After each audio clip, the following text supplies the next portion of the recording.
আসসালামু আলাইকুম, কেমন আছেন সবাই? যারা যারা ভিডিওটা দেখতেছেন পুরাটা ভিডিও দেখেন। তো আজকে মজার একটা ভর্তা বানাবো টমেটো দিয়ে আর কালো বেগুন দিয়ে। তো আমার প্রজেক্ট পারে অনেক কালো বেগুন আছে, তো চলেন যাই বেগুন পেরে নিয়েই তারপরে ভর্তাটা বানাবো। টমেটো আমার বাড়িতেই আছে। আমার আব্বুকে সবাই সাপোর্ট করবেন, একটা লাইক দিয়ে দিবেন।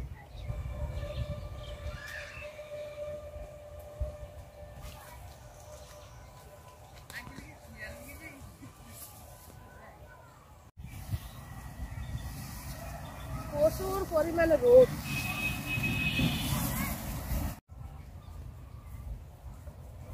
রোদে অবস্থা খারাপ, তাকানো যায় না, এত পরিমাণ রোদ। মাছের খাবার নিয়ে এসেছি বালতিতে করে, এটা হচ্ছে ভুসি আর হচ্ছে ভাত মিক্স করে তারপরে দিয়ে দিব মাছের। তো বেগুন গাছে একটা একটা বেগুন আছে, পারে নিব। বেগুনও মানুষ সব নিয়ে গেছে, দেখেন কত বেগুন ছিল, আমার হাতে কাটা লাগবে দাও। তো এই বেগুনগুলো আছে কয়েক।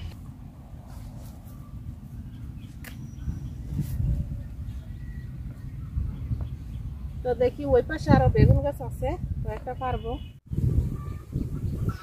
এই আর ওই পাশে আছে বেগুন গাছও নষ্ট হয়ে যেতেছে, বেগুন না পারতে গাছ নষ্ট হয়ে যেতেছে। তো এখানে একটা ইয়া গাছ আছে, এই যে উস্তা গাছ ছোট ছোট। তো কয়েকদিন আগে দেখে গেছিলাম যে কয়টা উস্তা আছে, এখন দেখি একটাও নাই।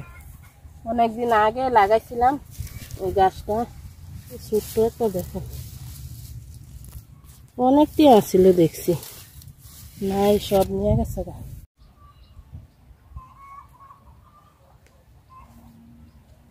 জোরে টান দাও আপু, জোরে টান দাও, আর এনে বেগুন ফাটতে পারে না। বেগুনের অনেক শক্তির দরকার, অনেক শক্তির দরকার বেগুন ফাড়লে। ওরে বাবা, আমি তো পারি না। দাও দিয়ে আর এই পাশে আছে এই যে গুল বেগুনও ফেরে নিচ্ছি, দুটা লম্বা বেগুনও ফেরে নিচ্ছি। বেগুন গাছ তুলে লাইতে হলো, বেগুন গাছে ওষুধ দিতে দিতে।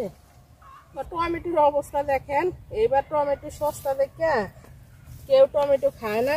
টমেটো পাইকে আছে, আমার বাড়িতেও আছে টমেটো। তো এগুলা দিয়ে রান্না করবো না, আমি শুধু পাকা পাকা গুলা ফাইরে নিয়ে ঘরে রাখবো। বাড়িতে আছে টমেটো, ওইগুলা দিয়ে রান্না করব। আর গরমের জন্য টমেটো পাইকে যায় তাড়াতাড়ি, সব টমেটো লাল হয়ে যেতেছে গরমে।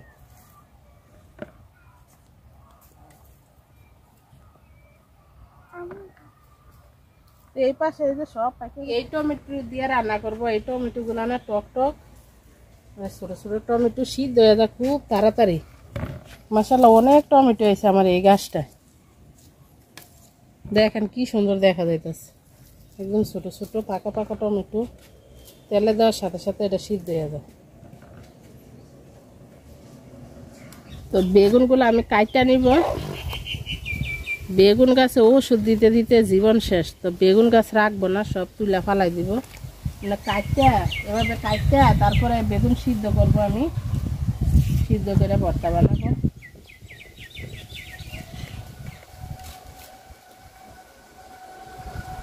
আজকেও প্রচুর বাতাস, এমন রোদ এমন বাতাস, বাতাস না থাকলে মনে হয় যে মানুষ মরে যেত, এত পরিমাণ রোদ উঠছে, প্রচুর গরম।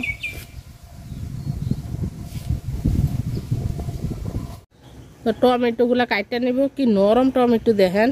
আর এই টমেটোটা দিয়ে ভর্তা বানাইলে টক টক লাগে, খাইতে ভালো লাগে।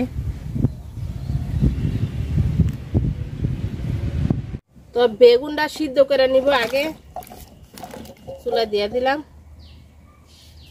বেগুনটা সুন্দর করে সিদ্ধ করে নিচ্ছি, তুলে নিব। তুলা বেগুনের ছোলা আঁশটা সব ফালাই দিব, আমি ফালাইয়া তারপরে বাগার দিব। তো তেল দিয়ে দিলাম বেশি করে, ভর্তার বেশি করে তেল দিলে ভালো লাগে, যেহেতু ভাজা ভাজা করবো আমি।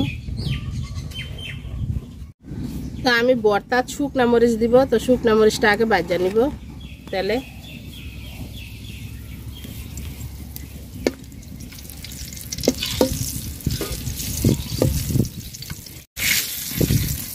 তো তো মরিচটা আমি তুলে রাখবো, ভাজা হয়ে গেছে গা।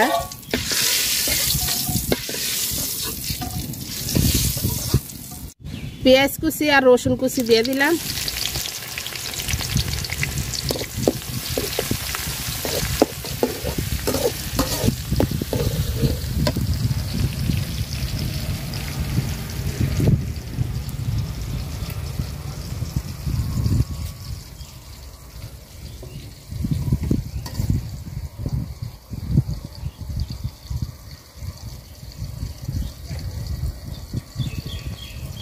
তো পেঁয়াজটা আর রসুনটা আমি লাল লাল করে ভাজা নিছি।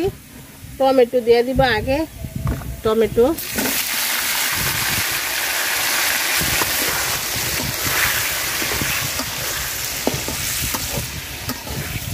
আগে টমেটোটা হালকা একটু সিদ্ধ, তারপরে বেগুন দিব, কালো বেগুন।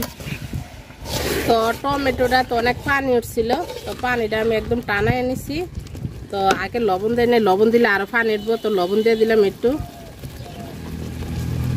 হলুদ গুঁড়া দিয়ে দিলাম একটু। ভাত আসে, জাল চুলায় লাগে না, এত পরিমাণ ভাত আসে। তো টমেটোটা একদম তেল ছেড়ে দিছে দেখেন। তো আমি যে বেগুনটা একদম আঁশ টাশ ফালাইয়া তারপরে চুলাটা ফালাই দিছি, ফালাইয়া একদম নরম করে নিছি। তো একসাথে ভাজা ভাজা করে নিব।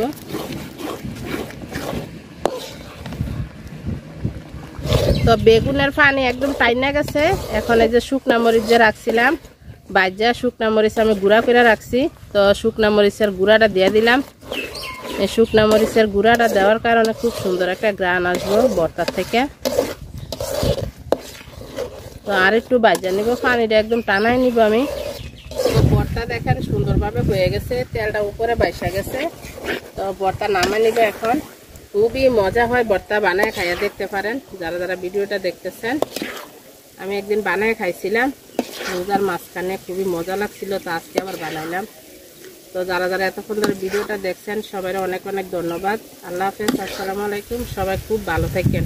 আর আমি যে ছোটো ছোটো টমেটো দিছি, তো ছোটো টমেটোর কারণে এটা টক টক লাগে, খাইতে আরও বেশি ভালো লাগে।